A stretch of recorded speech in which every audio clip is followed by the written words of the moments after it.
میرے محترم دوستو، 15 شعبان کی رات قریب آ رہی ہے جسے کہ شب بارات کہا جاتا ہے، اور ہمارے ہاں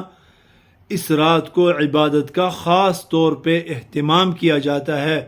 اس رات کا اصل پیغام کیا ہے، ذرا ہم نبی کریم صلی اللہ علیہ وسلم کی تعلیمات کو دیکھتے ہیں۔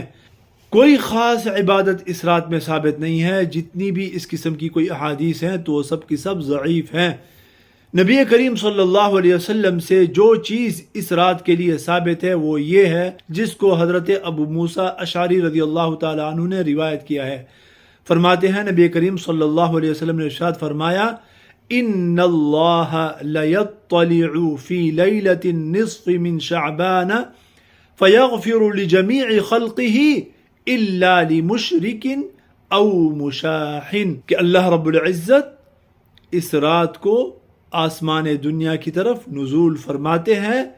سب کی مغفرت فرما دیتے ہیں اور سب کو معاف فرما دیتے ہیں، مگر دو لوگوں کو معاف نہیں فرماتے، ان کی مغفرت نہیں فرماتے۔ نمبر 1، مشرک، کسی بھی درجے میں اللہ رب العزت کے ساتھ شرک کرنے والے کو معاف نہیں فرماتے۔ اللہ رب العزت کی ذات میں، صفات میں، عبادت میں کسی بھی طریقے کا کوئی بھی شرک، ادنا سا شرک ہوگا تو اللہ رب العزت معافی نہیں فرمائیں گے۔ نمبر 2، مشاحن، مشاحن شحن سے نکلا ہے، عربی کا لفظ ہے، اس کا معنی ہوتا ہے کسی خالی چیز کو بھرنا۔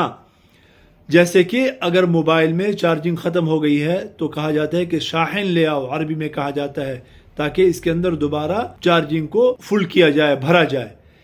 تو کسی کا دل اگر بھرا ہوا ہے، شحناء سے بھرا ہوا، شحناء عداوت، بغض سے، کینے سے بھرا ہوا، کسی مسلمان کے بارے میں، کسی اپنے رشتہ دار کے بارے میں، اپنے بھائی کے ساتھ اس کے تعلقات خراب ہیں، اپنے گھر والوں کے ساتھ خراب ہیں، بہن کے ساتھ خراب ہیں، چچا کے ساتھ، چچا کے بیٹوں کے ساتھ، تو اس نے اپنے دل کو بھر لیا ہے ان کی عداوت سے، تو اللہ رب العزت ایسے شخص کی مغفرت نہیں فرمائیں گے۔ ایسا شخص بھی اللہ رب العزت کی مغفرت سے اتنی عظیم رات میں محروم ہو جاتا ہے، جبکہ اللہ رب العزت سب کو معاف فرما دیتے ہیں۔ لہذا اس رات کا جو اصل پیغام ہے وہ نئی نئی قسم کی عبادتیں ایجاد کرنا نہیں ہے، چراغاں کرنا نہیں ہے،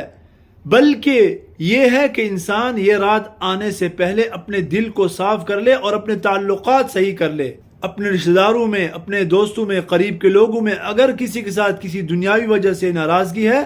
تو اس کو ختم کر لے، نہیں تو انسان جو ہے نا اتنی عظیم رات کی اتنی بڑی خوشخبری سے محروم رہ جائے گا۔ اللہ پاک ہمیں محروموں میں شامل ہونے سے